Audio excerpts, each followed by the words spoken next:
अक्सर प्लेयर्स हमारे घबराते हैं ऑपरेशन करवाने से नी जॉइंट का, या वो एसीएल इंजरी के बाद इस कदर मायूस हो जाते हैं, समझते हैं कि अब उनका कैरियर ख़त्म हो गया, अब कुछ नहीं बचा। बट ऐसा नहीं है। एसीएल इंजरी एक सक्सेसफुल ऑपरेशन है। ACL injury operative management successful operation है। 98% इसका सक्सेस है। आपका सर्जन क्वालिफाइड हो, अच्छे सर्जन से करवाइए, और उसके बाद आपने रीहैब पे इसकी ख़ास तवज्जो दी हो। एसीएल इंजरी का ऑपरेशन का सक्सेस का दारोमदार ही सारा उसकी रीहैब पे है। जितनी अच्छी आपकी रीहैब प्रोटोकॉल्स होंगे, जितनी अच्छी आपने रिहेबिलिटेशन उसकी की होगी, जितनी अच्छी आपने उसकी फ़िज़िकल थेरेपी करवाई होगी, उतना ही अच्छे आपको रिज़ल्ट मिलेंगे, उतने ही अच्छे आप जल्दी रिकवर करेंगे, उतनी ही जल्दी आप अपने स्पोर्ट्स में वापस चले जाएंगे। ऐसा नहीं है कि पूरी दुनिया में स्पोर्ट्समैन है, फुटबॉलर्स हैं, सबको इंजरीज होती है और सबका कैरियर ख़त्म हो गया, ऐसा नहीं है। वो अपने 6 से 8 महीने की ट्रेनिंग के बाद दोबारा से उसी फॉर्म के साथ, जो प्री इंजरी स्टेज थी उनकी, उसी फॉर्म के साथ दोबारा अपनी फील्ड में होते हैं और परफॉर्म कर रहे होते हैं। एसीएल इंजरी का जो ऑपरेशन है वो 2 तरीके से इसके ग्राफ्ट लेके किया जाता है। जो कन्वेंशनल मेथड था, ये जो पहले था, उसमें बोन पेटेलर टेंडन ग्राफ्ट लेते थे, ओपन एसीएल करता था। पर जिस तरह एडवांस टेक्निक्स आ रही हैं या लेटेस्ट टेक्नोलॉजीज़ आ रही हैं, अब एसीएल का ऑपरेशन बड़ा यानी सोफिस्टिकेटेड और बड़ा माइनर सा हो गया। की होल सर्जरी से ऑपरेशन होता है सारा, आर्थ्रोस्कोपिक एसीएल रिकन्स्ट्रक्शन, जिसमें आपका हैमस्ट्रिंग ग्राफ्ट आपकी अपनी बॉडी से ही टेंडन लिया जाएगा हैमस्ट्रिंग का, और आपकी की होल सर्जरी होगी एक इस साइड पे एक इस साइड पे, और सारा ऑपरेशन इन 2 ऑपरेटिव होल से आपका हो जाता है। और एसीएल जो है कंप्लीट रिकन्स्ट्रक्ट हो जाता है, उसी स्ट्रेंथ के साथ होता है जिस स्ट्रेंथ के साथ आपका ये ओरिजिनल एसीएल है। इसी स्ट्रेंथ के साथ आपका हैमस्ट्रिंग ग्राफ्ट लेके उसको रिकन्स्ट्रक्ट कर दिया जाता है। पोस्ट ऑपरेटिव रिहेबिलिटेशन को हम डिवाइड करते हैं इसके 3 फेजेज़ में।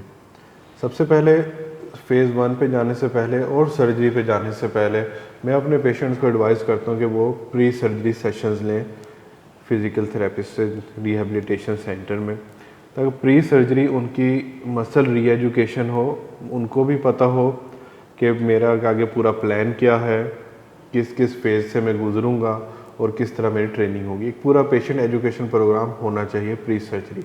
प्री सर्जरी में आप हमारे पास आएँ, हम आपको बताएंगे कि आपका जो पोस्ट ऑपरेटिव रिहेबिलिटेशन है वो आपकी इस फेज़ पे डिपेंड करती है। उसके अलावा हम उनके मसल्स को एजुकेट करेंगे, मसल्स की ट्रेनिंग स्टार्ट करेंगे, क्वाड्रिसेप मसल जो है उसकी स्ट्रेंथनिंग स्टार्ट करेंगे, हैमस्ट्रिंग मसल जो है उनकी स्ट्रेंथनिंग स्टार्ट करेंगे, प्रोप्रियोसेप्टिव एक्सरसाइजेज करवाएंगे पेशेंट्स को, जिससे जॉइंट की प्रोप्रियोसेप्शन और बैलेंस बेहतर हो। हम पेशेंट के जो एक्यूट फेज़ की स्वेलिंग है उसको रिड्यूस करेंगे। हम पेशेंट की गेट ट्रेनिंग कराएंगे। इन शॉर्ट के पेशेंट को हम अपने उसके प्री इंजरी लेवल पे लेके जाने की कोशिश करेंगे। इंजरी के बाद अगर उसकी गेट में लिम्प आ गया है, उसकी प्रोप्रियोसेप्शन डिस्टर्ब हो गई है, ये सारी चीज़ें अगर प्री ऑपरेटिवली मैनेजमेंट ना की जाए इनकी, तो पोस्ट ऑपरेटिवली पेशेंट को डिफ़िकल्ट होती है इन चीज़ों को रीगेन करने में। अक्सर हमारे पेशेंट क्या करते हैं कि इंजरी हुई है उसको नज़रअंदाज करके रखते हैं, और उनको अनफॉर्चुनेटली इस तरह की एडवाइस दी जाती है कि एसीएल नहीं है तो कोई बात नहीं, आप अपनी लाइफ जो है चलते रहें, गुजारते रहें। बट ये एक मिसकंसेप्शन है।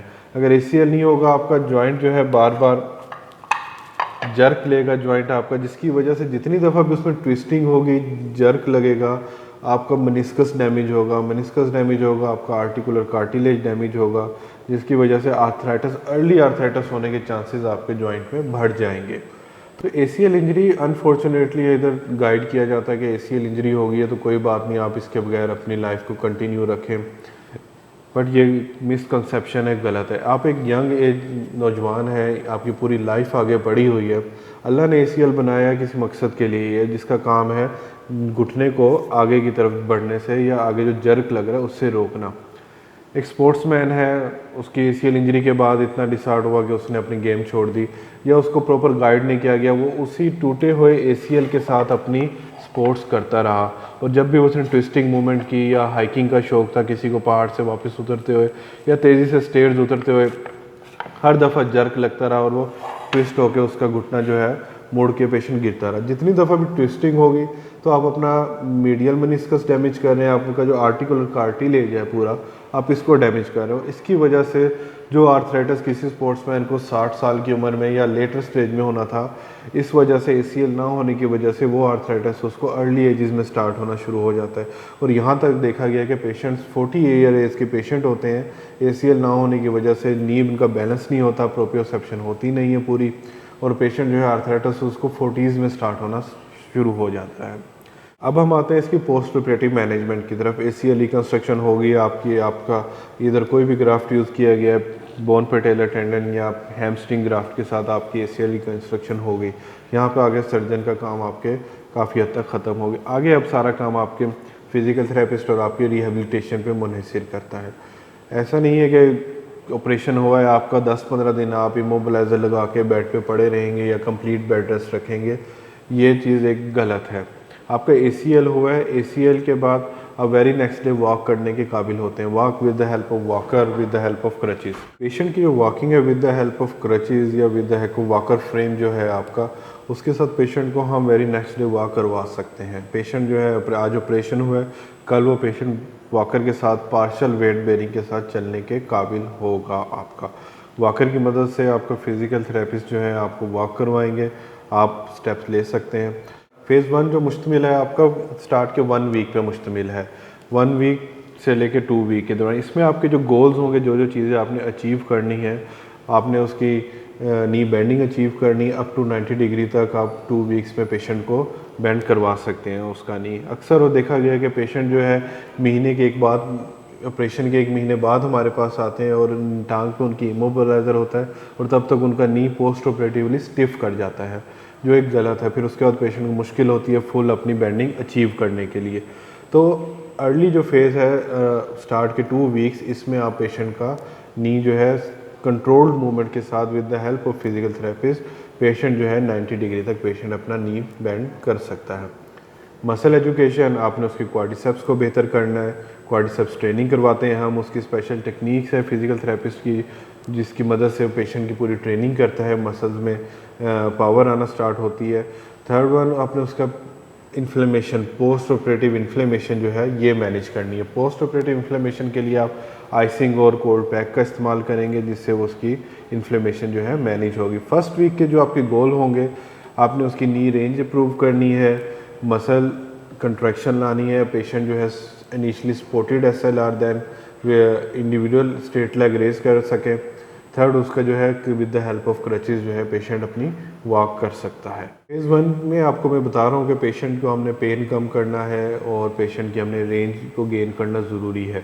एक चीज़ देखी गई है कि पेशेंट जो है ज़्यादातर फ्लेक्शन पे या टांग को बेंड करने पे, फ्लेक्शन मूवमेंट पे फोकस ज़्यादा कर रहे होते हैं, बट पेशेंट्स जो है उनमें पोस्ट ऑपरेटिवली एक्सटेंशन लैग भी आता है जिसकी वजह से टांग उनकी पूरी सीधी नहीं होती बल्कि 5 to 10 डिग्री बेंडिंग फॉर्म में रह जाती है। आपने फेज़ 1 में कोशिश करनी कि पेशेंट की टांग की फुल एक्सटेंशन अचीव हो, इधर उसमें थोड़ा सा फ्लेक्शन एक्सटेंशन लैग ना रही जाए। फ्लेक्शन के साथ साथ एक्सटेंशन जो मूवमेंट है टांग, आम जुबान में टांग को सीधी होना, वो आपकी पूरी होनी चाहिए इसमें। अब हम आगे चलते हैं फेज़ 2 पे। हमने फेज़ 1 के गोल्स अचीव कर लिए, पेशेंट की इन्फ्लेमेशन रिड्यूस कर दी, उसका पेन जो है पोस्ट ऑपरेटिव वो आपने काफ़ी हद तक मैनेज कर दिया और पेशेंट जो है आपका क्रचेस की मदद से वॉक करने लग गया। फेज़ 2 जो है आपका मुश्तमिल होता है ऑलमोस्ट 2nd वीक से लेकर 9 वीक तक। इस पे हमारे सर्टन गोल्स जो हैं, पेशेंट इंडिविजुअल वॉक करना स्टार्ट कर दे without any support, patient cycling start कर दे, पेशेंट जिम ट्रेनिंग स्टार्ट कर दे, पेशेंट अपनी रूटीन लाइफ में वापस आना स्टार्ट कर दे। जो पेशेंट ने जो काम नहीं करने स्टेज में, पेशेंट ने रनिंग नहीं करनी, पेशेंट ने जॉगिंग नहीं करनी। अगर आप एक ऑफिस वर्कर हैं तो आप ACL ऑपरेशन के 2 to 3 वीक्स के बाद अपने ऑफिस में जाके काम इजीली कर सकते हैं। आप स्टेयर्स चढ़नी है, आप अपने स्टेयर्स जो है 5 वीक्स के बाद पोस्ट ऑपरेटिवली स्टेयर्स चढ़ सकते हैं।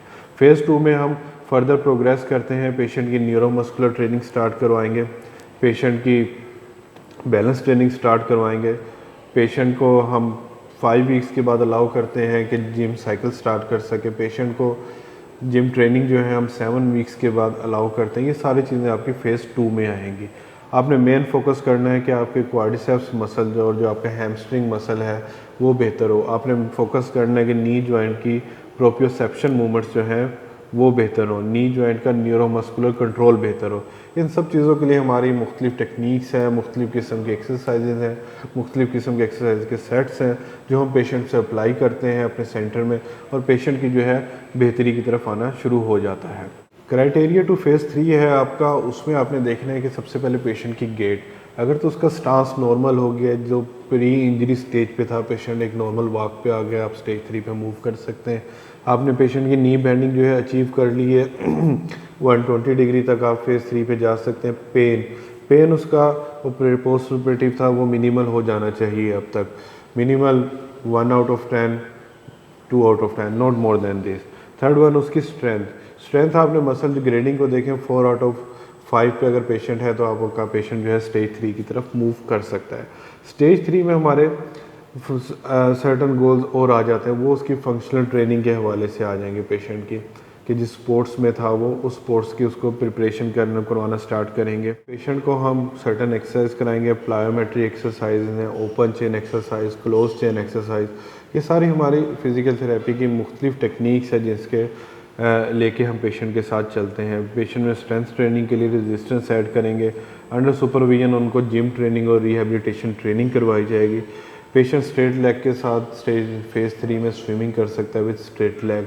पेशेंट जो है लाइट जंप कर सकता है after 3 months of surgery, light jumping, not jump from height, just jogging type jumping patient को हम अलाउ कर सकते हैं। फेज़ 4 का क्राइटेरिया है कि पेशेंट का जो पेन है वो ज़ीरो हो, no pain at any movement, किसी भी मूवमेंट में पेशेंट को कोई पेन नहीं हो रहा, no pain any movement, maximum muscle strength, maximum muscle endurance and maximum neuromuscular control. ये सारी चीज़ें चेक करने के लिए पेशेंट अपने मैक्सिमम लेवल पे पहुंचा है कि नहीं, हम सर्टन फिजिकल टेस्ट अप्लाई करते हैं जिससे हमें अंदाज़ा होता है कि पेशेंट आपका अब ये अपनी स्पोर्ट्स ट्रेनिंग के लिए या फिटनेस ट्रेनिंग के लिए जाने के लिए रेडी हो गया। फिर हम उसको अपनी स्पोर्ट्स ट्रेनिंग की तरफ भेजते हैं कि अब आप जाएं अपनी फील्ड में जाएं और अपनी स्पोर्ट्स ट्रेनिंग करें। ये नहीं कहते कि फेज़ 4 के बाद आप जाएं और डायरेक्ट स्पोर्ट्स खेलें, नहीं, आपने अपनी पहले प्रैक्टिस करनी है स्पोर्ट्स की, फिर उसके बाद आपने अपनी स्पोर्ट में जाना। फॉर एग्जांपल फुटबॉलर है तो हम उससे कहेंगे पहले अपने फील्ड में जाएं, थोड़ा बॉल के साथ मूवमेंट करें, किक वगैरह की प्रैक्टिस करें, देन आप अपनी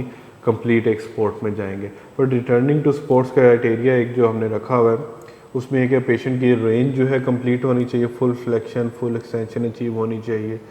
मसल की जो स्ट्रेंथनिंग है, अगर दूसरी अपोजिट साइड से जो उसका ठीक लिम्ब था या साउंड लिम्ब था, क्वाड्रिसेप जो है अप टू 90% होना चाहिए, हैमस्ट्रिंग आपका 90% स्ट्रेंथन होना चाहिए साउंड लिम्ब की निस्बत, और आपका न्यूरोमस्कुलर कंट्रोल बेहतर होना चाहिए। न्यूरोमस्कुलर कंट्रोल के लिए आप होप टेस्ट करवाते हैं, आपने साउंड लिम्ब का करवाया, देन आपने ऑपरेटेड लिम्ब का होप टेस्ट करवाया, और इन दोनों की वैल्यू कंपैरिजन करते हैं। अगर 90% तक आ रही है आपकी ऑपरेटेड लिम्ब की वैल्यू, तो आपका पेशेंट को अलाउ करते हैं कि अब जाएं, अब अपनी स्पोर्ट्स ट्रेनिंग की तरफ जा सकते हैं।